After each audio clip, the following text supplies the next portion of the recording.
it's crazy that the Cars franchise is turning 20 this June, and it's so surreal. If you were to go back and tell someone in 2006 that, hey, this diecast line that was only planned for 1 year, was going to be spending on 20 long years and give collectors full of awesome variants from each of the movies and our shows and tunes and now expanding universe, they may not have believed you.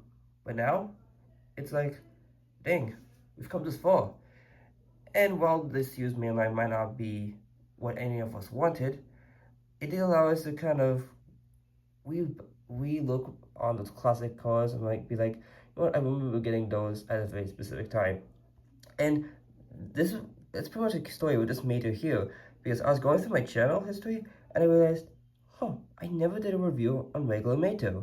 Now granted, I did review the Mater working tow hook, which is basically like a normal Mater, obviously except with the hook difference. One is like large, one is obviously smaller, but never just classic Mater, without any like special modifications and all that jazz.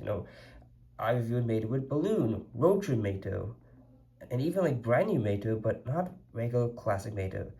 And so I thought, well, what better time than now than to look at this classic character that's been with us for 20 years.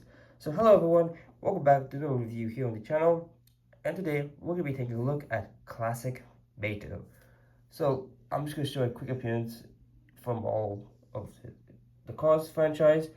He was basically in the first movie. He was basically the main character in the second movie. His role reduced a little bit in Cars 3, but it was kind of brought back up a bit from On the Road. So, Mater's been through a lot these past 20 years.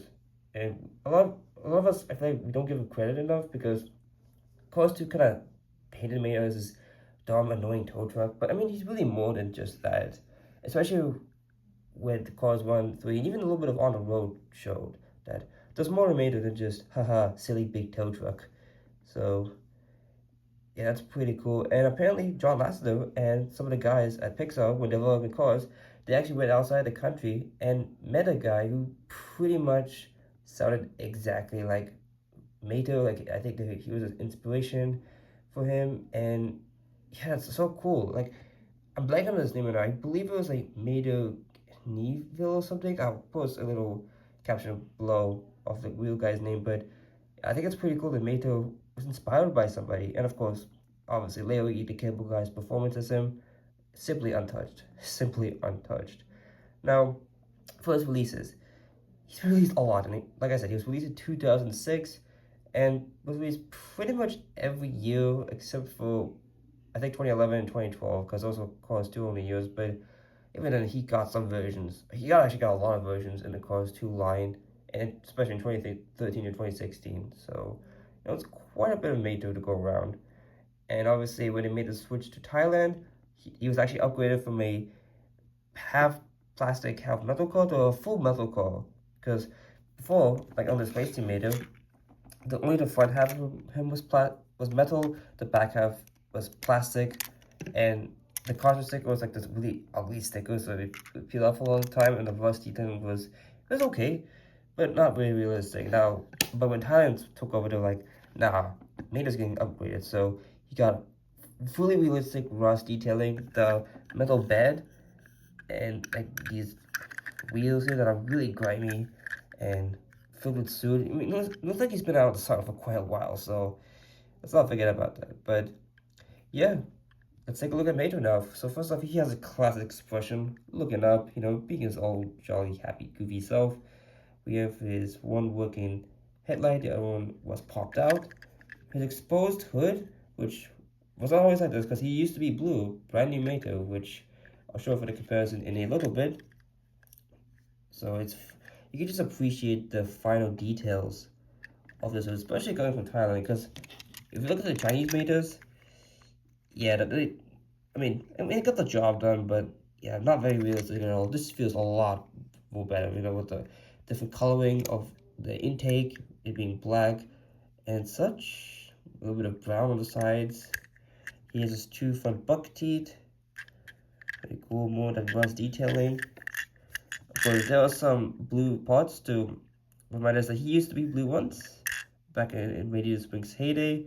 Of course, there's brown wheels in the front and two different color wheels on the back. This side is yellow, while the other side is white or blue, which is pretty cool.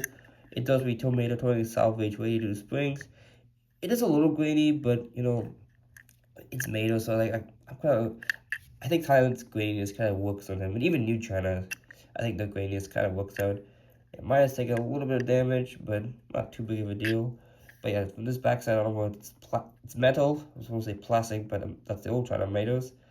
But yeah, you can see some really nice blue and like brown rust weathering details. He does have his classic side mirrors, which aren't colored in, unfortunately. And he also doesn't have this back window like he does in the movie, but it's fine. Honestly, I think I should probably go in and get a Sharpie here with his siren as well as his lights, which are actually painted in. Pretty cool. Which I don't want, didn't really have that, though I will say they had a bit of siren. They don't look as grainy as this one does.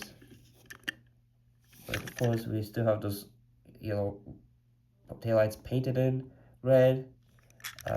There's also this brown, this towing cables, this apparatus, which is more of an orange color.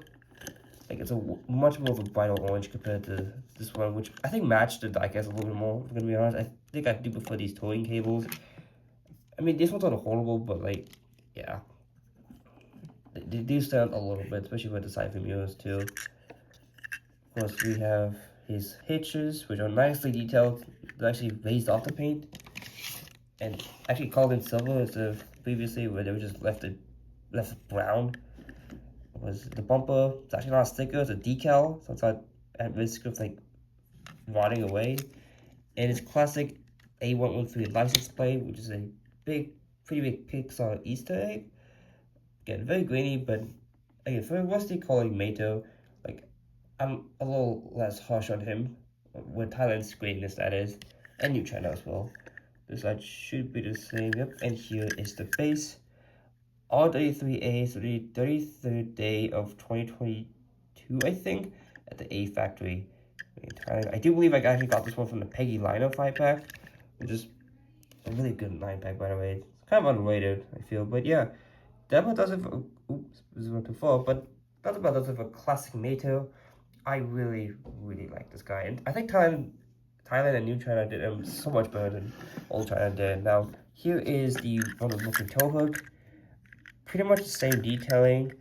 Again, you might get some variation in the rust coloring and all that jazz, but I mean, it's not significant. I don't think they went in saying like, hey, we should make this Mato look brighter on purpose. Like, no, I just think it's the production differences. I will say, the one with the working toe hook has a much brighter, like, teal. This one looks faded. Oops, I snapped the camera over. Yeah, this one looks a lot more faded. The other one is, of course, he does have the working toe hook, as per mentioned. Not really accurate, but it's a nice play feature that attaches to all McQueens, so you can recreate towing scenes with McQueen. But yeah, these are pretty much the same.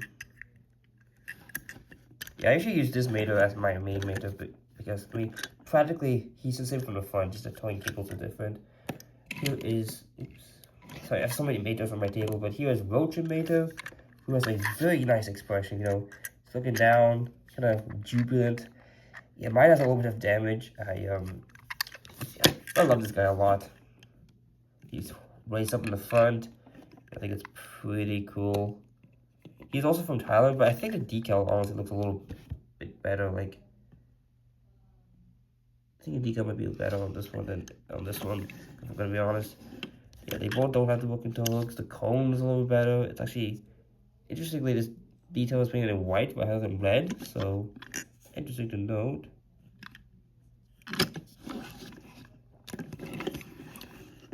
Really cool.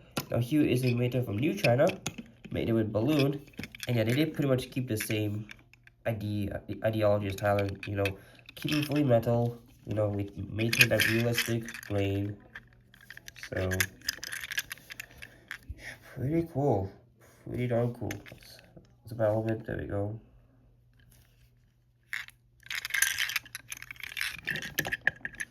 Yeah, this Mino's like so hard to do because like Mino's kind of a larger character, but yeah, there we go. Even they maintain the weathering of the back wheels, and the back license plate, which I don't know why the cameras are focusing. There we go. Yeah, very cool to see. Very, very cool. And who else? Oh, shoot, I realized I don't have brand new Mato. Let me go get him. I'll be right back. Alright guys, here is brand new Mato. I've had to pull him out for the comparison to show how much Mato has evolved from the Radius Wings heyday flashback to now. This is actually one of the very original Matos from 2007 because it does read 3006 EA, so the 300 day of 2006 at the EA factory, which is pretty cool. But yeah, pretty much the same eye positions, but the mount's also slightly different. They pretty much just flipped it, the mount. Pretty cool. Now, one thing I always liked about Brand New Mato is that he was always die-cast metal, not unlike regular Mato, who went from half metal, half plastic from 2010 all the way to 2017. He'd always remained the full metal with the full metal body. So, and even when he was released from Thailand in 2020, they did not change that. So, very cool to see. He does have some additional lights that aren't painted. I don't know if the Thailand version corrected it. If they did, please let me know. But yeah, thought it was a pretty good comparison. And of course, I did want to show off Lightning McQueen with him because they are the main faces of the franchise, and this is the time of McQueen, so kind of works out. Two best buds. Pretty cool. Well, that about does it for my review of Classic Mato. Thank you all so much for watching. I hope you all enjoyed, and happy 20th anniversary to Cars. Remember to leave a like, comment, and subscribe for more upcoming content. See you all next time. Until then, this is Joe Quick Tire signing off.